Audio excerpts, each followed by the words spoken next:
I do a lot of comparative analysis already. I've already done on my other channel. That's why I felt like it was really good for me to do this now and invest this time now in this.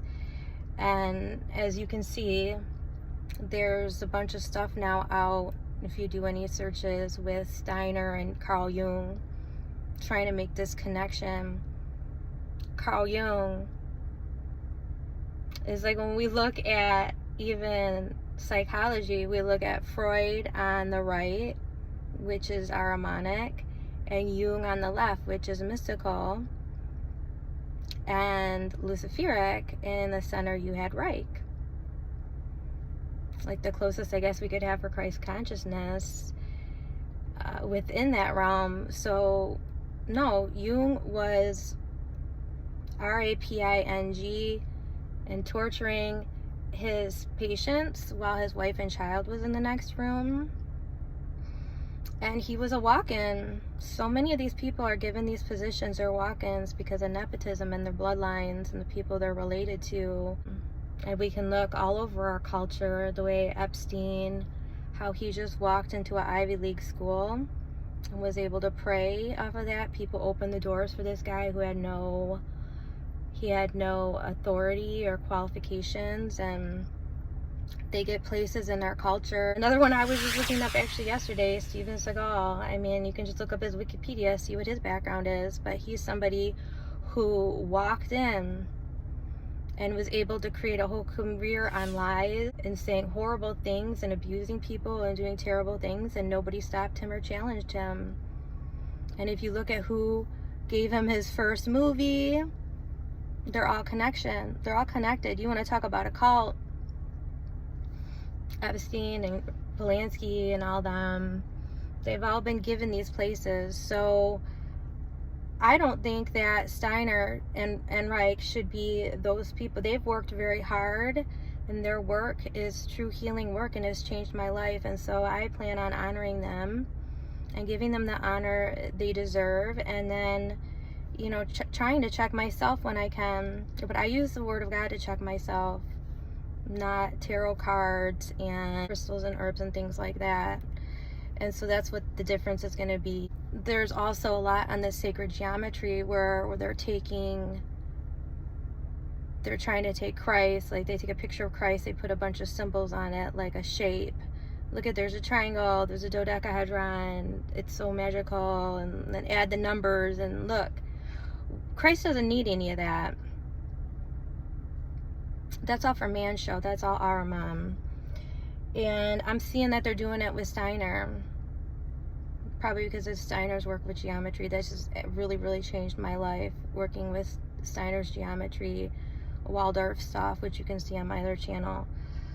But I'm seeing them do that too with Steiner's work, trying to reduce. So what this comes down to, and then I'm going to stop, is what the powers that be, Lucifer and Ahriman, superpowers that are running the earth right now, they're taking humanity and what we should be at the, as Steiner says, the 4th, 5th, and 6th dimensions, which we're in time and space, we have empathy, and we are self-aware. And they're trying to bring us down the dimensions into the 2-dimension or even 1 dimension where we're just an avatar on the computer. And then we're going to talk about the difference between Deus Ex Machina, which they've been shoving down our throat, with the Matrix, which is actually womb. They've taken our mother from us. They've taken the mother of God from us, our mother, in this motherless society, where I've already, again, addressed this, where we're at in humanity right now. Millions and millions and millions of children have been taken from their mothers and given to predators under the CPS and family court programs, through adoption and surrogacy. It's a global epidemic of child trafficking we're experiencing right now on a huge scale.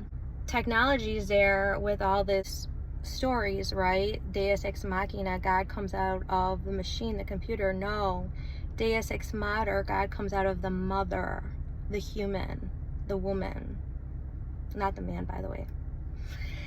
And so the Matrix, we've been told, is this computer world we're supposed to live in, and supposedly we're in this simulation. We're not even here right now. The Matrix is a womb. The Matrix is a mother. No, I'm sorry. That computer device, this device in my hand right now, that's not my mother. And these words that we're using, they've changed the meanings of words. We don't even know the meanings of words anymore.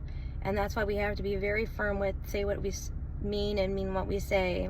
Other part of that is they're pushing us to believe that we're going to die and ascend into the computer, and that we'll be able to live forever in the computer, and maybe we can get a robot body. How offensive and stupid. People who are close to the spirit world, people who actually are spiritual humans and understand the spiritual world, know how stupid and ridiculous that is.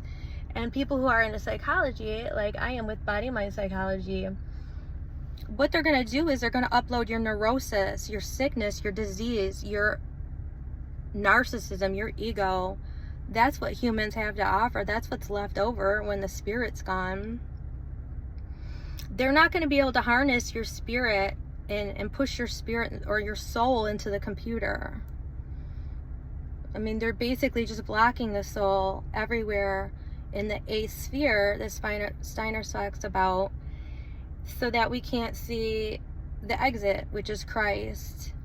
We have the false light blocking the exit for ascension, where everybody's going towards the tarot cards in the new age world, and I'm a god, I'm a goddess, I'm doing all this magical stuff. That's their false light they're all going to. Like in Poltergeist, when they said don't go to that false light. And then Ahriman is basically doing the same thing with a little twist, like, oh, don't believe all that mumbo jumbo when you die. You don't need to go to heaven. You're gonna live forever here. Who wants to live forever here? Honestly, for myself, I'm looking forward. I hope I can go into a higher spiritual state so I can bless humanity on a higher level. Because I wouldn't want to live forever on this earth like this, with these evil people and this horrible evil stuff going on all the time. It's hard for me.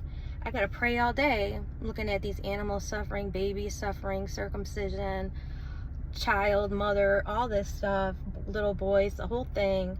It's got me praying 24 hours a day. So look at these things and we got to combat them, because I do see it as a war in anthroposophy right now. I know they ruined the Waldorf school. That's why I was so glad that I homeschooled Waldorf for my kids, because my best friend, who was a Waldorf school teacher, the New Agers took over the Waldorf school and turned it into this like pride thing and the sexual thing that was never meant to be any of that through Steiner. So that was hijacked a long time ago, Waldorf, but now we have this assault on anthroposophy, and I see it either they're blocking Steiner's work, or we have this big push for these know-it-all, big brain intellectuals who are looking for their own kingdoms and for people to worship them. And it's really sick. They don't even want to give true honor to Steiner and all his hard work and what he's done for humanity. If you can get past the word Catholic, you should be able to enjoy this and get something out of it, because again, like I said, I just want people to know where I'm coming from, and I think it's important to say that. That's why I put it first, because I want people to know I'm not working with the dark forces of the spiritual world, and I'm working through Christ and the Mother of God, and I'm going to honor that, and I'm going to honor Steiner's work as best as I can. So I look forward to sharing this with you.